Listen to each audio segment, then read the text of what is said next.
আমাৰ লক্ষ্য হ'ব লাগিব কোৱালিটি প্ৰডাকশ্যন আৰু কৰবাত আমি সম্ভাৱনা যিমান আছে আণ্ডাৰ ইউটিলাইজ হৈছে নেকি এতিয়া আমাৰ গুৰুজ্যোতি দাস ডাঙৰীয়াই কৈছে যে 100 কিমানখন বিল আছে আমি লিজত দিছোঁ লিজৰ পইচা পাইছোঁ সেইটো আমাৰ ৰেণ্ট টেণ্ডাৰ কৰিছে আমি পাইছোঁ আমি ৰেণ্ট সেইটো আমি খাজানা তাৰ পৰা পাইছোঁ ৰেভিনিউ পাইছোঁ আৰু ৰেভিনিউটো আমাৰ ইনকাম লাগিব কিন্তু প্ৰডাকশ্যনটো তাতকৈ বেছি কৰিব পৰা স্কোপ আছে নেকি তাতে আৰু ইনপুট দি প্ৰডাকশ্যনটো কিবা বেছি কৰিব পৰা স্কোপ আছে নেকি যদি স্কোপ আছে তেতিয়াহ'লে সেই কথাটো তাত ইনক্লুড হ'ব লাগে গভৰ্ণমেণ্টৰ ৰেভিনিউ তেওঁলোকে এতিয়া 50 কোটি দিছে 10 কোটি কম দিলে কি আছে চলিব গভৰ্ণমেণ্ট কথা হ'ল কি ডেভেলপমেণ্টটো তাত কি হ'ব প্ৰডাকশ্যনটো বেছি কেনেকৈ হ'ব তাত কোৱালিটি প্ৰডাকশ্যনটো কেনেকৈ হ'ব এইবিলাক কথা মানে ভৱিষ্যতে অলপ আমাৰ আয়ত্তৰ ভিতৰলৈ আহিব ইয়াত কোনো মানুহৰ কোনো মীন পালকৰ কোনো খেতিয়কৰ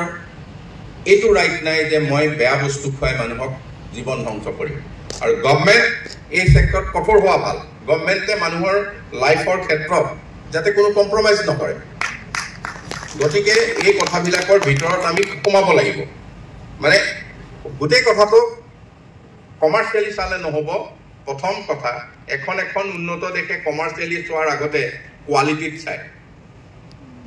প্ৰথম গুণগত মানদণ্ডত কম্প্ৰমাইজ নকৰাকৈ ইনকাম কিমান হয় হ'ব আৰু ইনকামটো নিশ্চয় হ'ব মানে প্ৰডাকশ্যন বাঢ়িব কোৱালিটি ঠিক থাকিব তাততো কোনো অসুবিধা নাই গতিকে এই দিশটোত যাতে আমাৰ গুৰুত্বটো প্ৰথম আহে এই দিশটোত যদি আমি গুৰুত্বটোত আমি কেতিয়াবা কম্প্ৰমাইজ কৰোঁ তেতিয়াহ'লে আমি আমাৰ অসমৰ জনসাধাৰণক হাৰ্ম কৰা হ'ব গভৰ্ণমেণ্ট বুলিলে এটা বিশ্বাস থাকে চৰকাৰ বুলিলে এটা বিশ্বাস থাকে ইউনিভাৰ্চিটি বুলিলে ইমান জ্ঞান বিজ্ঞানী লোক আছে তেওঁলোকৰ ওপৰত বিশ্বাস থাকে আমি নজনাকৈ মানুহক ক'ৰবাত ঠগি দিছোঁ নেকি গতিকে এই কথাটো কিন্তু আমাৰ কাৰণে উচিত কথা নহ'ব সেইকাৰণে আমি নিশ্চয় এই কথাটো আহিব লাগিব আজি আপোনালোকে গম পোৱা নাই আমাৰ পিছৰ জেনেৰেশ্যন যিবিলাক আজি যিবিলাকে ইয়াত পঢ়ি আছে নহয় আজি আমাৰ যিখিনি ষ্টুডেণ্ট আছে তেওঁলোকৰ পিছৰখিনিয়ে এই এনালাইচিছটোত আহি আছে যে আমাৰ ওপৰৰ জেনেৰেশ্যনে কি কৰি আছে যে আমাক কোন পথে লৈ গৈ আছে আমি খুব বাহ ল'লে নহ'ব আমি সেল্ফ সাফিচিয়েণ্ট আমাৰ বহুত প্ৰডাকশ্যন আমাৰ বহুত আমি মাছ এক্সপৰ্ট মানে হেৰি কৰি আছোঁ তাৰ লগত কোৱালিটি আৰু মানুহৰ লাইফৰ এতিয়া আহিব লগা দিনত ইছ্যু থাকিবগৈ ক্লাইমেট চেঞ্জ ইয়াৰ কাৰণে আমি চবেই মুখামুখি হ'ব লাগিব নেক্সট কথা আহিব এতিয়া চাওক লাহে লাহে আজি এটা দিনত আমি জপতিয়াই য'ত পাই যি খাই ভালকৈ খাইছিলোঁ টেষ্ট লাগিছিল ভাল হৈছিল আজি ইয়াৰ মাজতে বহুতক আপুনি চাওক সুধি লাহে সকলো ইমান কনচিয়াছ হৈছে মই এইটো নেখাওঁ মই সেইটো নেখাওঁ মই মাছ এক্সপিচহে খাওঁ এই কথালৈ মানুহ আহি গৈছে নহয় এই কথাটো এতিয়া ইণ্ডিভিজুৱেল হৈ আছে এইটো কমন হৈ যাব অলপ দিনৰ পিছত সেইদিনাখনে আমাৰ নিচিনা যিবিলাকে লিডাৰশ্বিপ ইয়াত লৈ আছে নহয় বিজ্ঞানী হওক অন্য হওক তেখেতসকলে সেইদিনা গম পাব যে আমি অলপ ভাল কাম কৰি থকা নাই সেই দিনটো আহিব এই জেনেৰেশ্যনৰ পৰাই আহিব গতিকে এই কথাবিলাকত আমি লাহে সময়ৰ আহ্বানটো লৈ মই মীন পালকসকলকো অনুৰোধ মানে কৰিছোঁ যে আপোনালোকে কমাৰ্চিয়েলি মানে লছ কৰিব নালাগে কিন্তু আপোনালোকে কোৱালিটিত কেতিয়াও কম্প্ৰমাইজ নকৰিব আপুনি কোৱালিটিত কম্প্ৰমাইজ কৰিলে আমি কাৰোবাক অপকাৰ কৰা হ'ব গতিকে সেই ধৰণে আমি যাতে অলপ আগবাঢ়োঁ মোৰ দায়িত্ব লোৱাৰ পিছত মই চিন্তাটো প্ৰথম ব্যক্ত কৰিব পাৰিছোঁ আপোনালোকৰ মাজত ইয়াৰ আগলৈকে মই কওকটো পাব্লিকলি ব্যক্ত কৰিব পৰা নাই ভুলে শুদ্ধই মোৰ মনৰ কথাখিনি কৈ দিছোঁ শুধৰাই ল'ব মোৰ ভুল হ'লে আপোনালোকে মোক শুধৰাই দিলে মই বিৰাট ভাল পাম ভুলে শুদ্ধই মোৰ মনৰ কথাখিনি কৈছোঁ এইটো আমাৰ গভৰ্ণমেণ্টৰ ডিপাৰ্টমেণ্টৰ ফ্ৰেমৱৰ্কত আহিব নাহে পৰে নে নপৰে মই এইটো নাজানো আৰু ভাল কথাখিনি মই চেষ্টা কৰিম যে গভৰ্ণমেণ্টৰ পলিচিত কথাত যাতে এইবিলাক কথা সোমায় আৰু ফিচাৰী ডিপাৰ্টমেণ্ট এই বুলি ক'লে যাতে মানুহে আপোনালোকে ইয়াত অধ্যয়ন কৰিছে ঠিক আছে, এনেই ফিচাৰী ডিপাৰ্টমেণ্ট বুলি ক'লে পটকৈ ইমান মন নকৰে, অলপ যাতে মন কৰিব লগা হয় সেই ব্যৱস্থালৈ ফিচাৰী ডিপাৰ্টমেণ্টৰ অহাটো মই বিচাৰিম। মোৰ হাতত যদি থাকে 2-4 দিন, গতিকে থকাকেইদিন মই খুব চিনচিয়াৰলি কাম কৰোঁ আৰু সেইটো বিচাৰিম আৰু আপোনালোকৰ সহযোগ বিচাৰিছোঁ। আৰু সহযোগৰ ক্ষেত্ৰত বিশেষকৈ বৈজ্ঞানিক দৃষ্টিভংগীৰ গোটেই কথাখিনি আমি ইয়াত নিৰ্ভৰ কৰিব লাগিব, এগ্ৰিকালচাৰ ইউনিভাৰ্চিটি প্লাছ আমাৰ মীন মহাবিদ্যালয়। গতিকে তেখেতসকলৰ সহযোগ লাগিব। প্ৰথম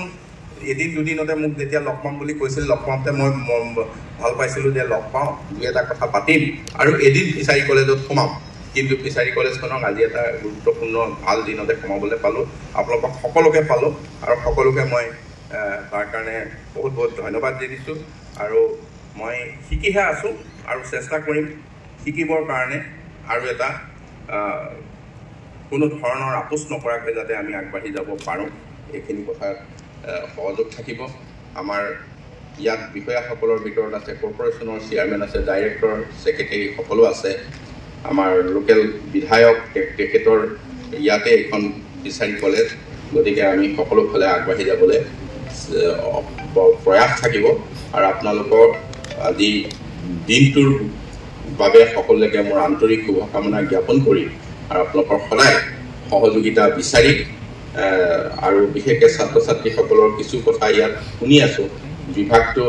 ইউনিভাৰ্চিটিখন আমাৰ ডিপাৰ্টমেণ্টৰ লগত নহয়, কিন্তু ডিপাৰ্টমেণ্টে ইয়াত কিমানখিনি সহায় কৰিব পাৰোঁ সেইটো সদায় চাই যাম। বহুত ধন্যবাদ। মোৰ ইয়াকে কৈ মোৰ বক্তব্য সামৰিছোঁ।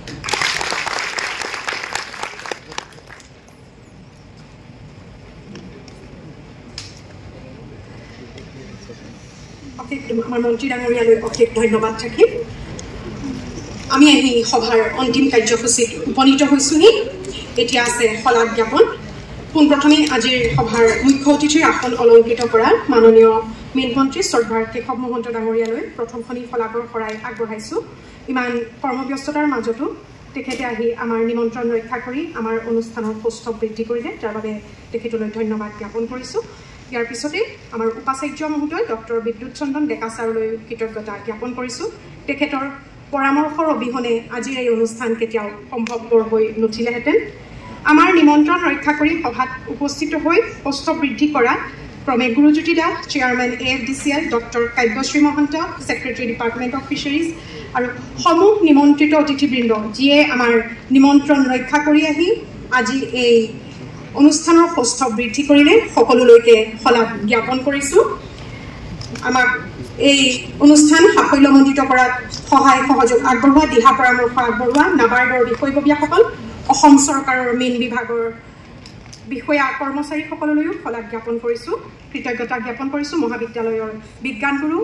শিক্ষক, কৰ্মচাৰীবৃন্দ তথা ছাত্ৰ ছাত্ৰীসকল,